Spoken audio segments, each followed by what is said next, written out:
Hello everybody, welcome back to my channel, and today I'm going to be doing a different kind of video, so let me know what you think about it. If you don't like it, I won't do it. But what I'm going to be doing today is styling and making my Sims house as if it's a certain year, and today we're doing the 1850s. Queen Victoria was ruling England in the 1850s, and this was kind of referred as the golden years. Everything was prospering. Socially, politics and religion were moving on to a more romanticism state, and the state was growing more liberal, so there was a lot of reforms in this time. But for today's video, we're going to be mainly focusing on hair, fashion and leisure. So to start off with, 1850s female hair. So a lot of hairstyles at this time were kind of based around the rulers of the time. So with females, we saw a lot of females replicating Queen Victoria's hairstyle, which was typically a middle parting, brushed into the back, usually in some form of plait or bun, and with a curly fringe coming down either side. Also, some people did cover the heads out of Christian politeness. A big focus on morals during this time, so politeness and respect was very enforced. And female fashion around this time, it was very much characterised by collapsed sleeves, v-neck bodices and a very full skirt. This is mainly due to the fact that crinoline had been brought out and it replaced the petticoat, which was very uncomfortable. So the crinoline, which is basically a mesh that you put onto your skirt to poof your skirt out, will give you a false hourglass figure. There was also the invention of synthetic dyes around this time, which meant that women could implement a lot more colours to the fashion style. And for the males, the male hair around the 1800s saw the downfall of the powdered wig trend, which is what we imagine when we think of lawyers or maybe revolutionary America. The powdered wig trend actually mainly rose to fashion because of the spread of STDs, in particular syphilis. So syphilis during this time was a mass epidemic. Symptoms were things like open sores, memory struggles and even patchy hair. So the powdered wig trend was an attempt to cover a balding nation. A lot of people were becoming bald off syphilis, and powdered wigs hid this. However, the 1800s saw this trend kind of fall out of fashion and people were starting to favour a more relaxed hairstyle. As I said earlier, a lot of the styles were based around who ruled at the time. So the female hair was influenced by Queen Victoria. However, the male hair was mainly influenced by Prince Albert, and the style did become more shorter and sleek, especially with the invention of male oils, and it was Prince Albert's hair in particular which influenced the very sleek style.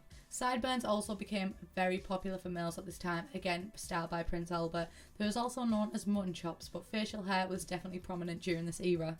And for male fashion, it was typically categorised by upstanding or turnover collars. These actually first appeared during the 1820s, but they did become seriously popular in the 1850s. Frock coats were a popular piece to wear for business, and these did become longer throughout the decade. However, the sack coat, which is known as the lounge coat in Britain, also became very popular for leisure activities, and these gradually became more popular than the frock coat, and it is actually what we know today as the suit jacket. And for children's fashion, it was becoming more casual towards the 19th century. Previously, children were dressed and seen as mini adults. This is in more than just fashion, especially working with the family. Children would help out doing things like farm work because they were seen as mini adults. However, as they began to be seen more as children, there was a lot of difference in the length of a child's dress. For example, for women, 17 to 18-year-old women, they were seen as adults, so they were expected to show modesty, so they tended to wear longer skirts, whereas children around 12-year-old could have slightly shorter skirts, and very young children could have shirts just coming below the knee. So now obviously I am playing with custom content and I'm trying my best to find everything to match as perfectly as I can, but bear in mind,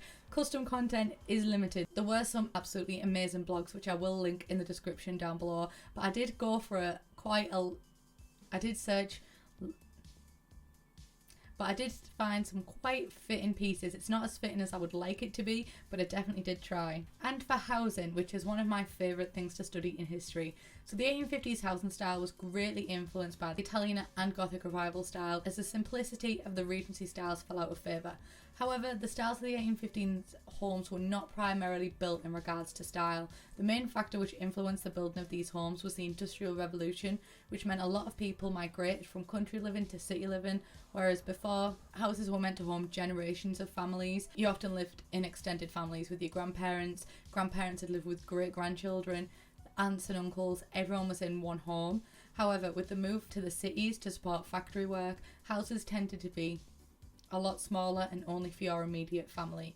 And these houses could home all classes of society, but it was mainly the upper classes whose houses tended to follow the style of Gothic and Italian at the most. The working classes tend to live in 2 up, 2 down terraced housing, which was common in towns with a lot of industrial growth. For example, Teesside, where I live, these terraced houses are still very prominent in my town, as these tended to be built for steel workers. The main difference between the different classes and who lived in what houses was that upper classes tended to have detached or semi-detached houses.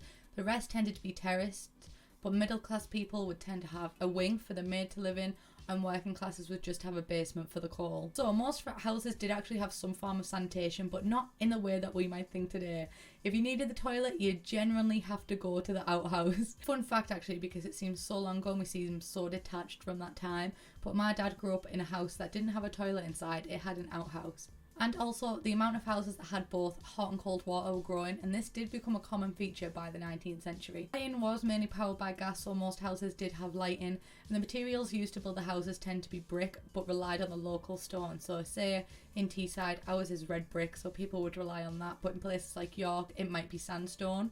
Many houses did also include a small garden. Nature was highly prized during this time. Obviously with the move from the countryside to the city, people were missing nature a lot, and this is actually a thing called nature isolationism. It also leads us up to leisure activities. So due to the lack of nature available in the home, towns did make a special attempt to make sure that people could visit a park. These parks were sometimes gifted to the people by a factory owner of the town, such as Albert Park in Middlesbrough, and families would put on the Sunday best dress and entertain themselves with the day at the park. However, it is not all a happy story.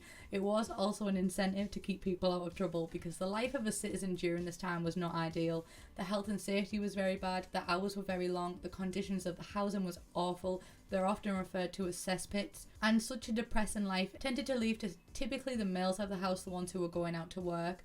They tended to visit pubs very frequently. So these parks and green spaces were a place so people could visit nature, but they were also a place to keep people out of trouble, keep the town up to the Victorian value. Another fun fact that I'm just going to shot in, because my town is a very, very industrial town, so it was very prominent in the world about this time as well. We're nicknamed Ironopolis, the town that built the world, and during this time also there is a big correlation between sin and economic growth. For example, at the height of our economic growth, we were also known as the capital of sin because of the amount of pubs available in my town.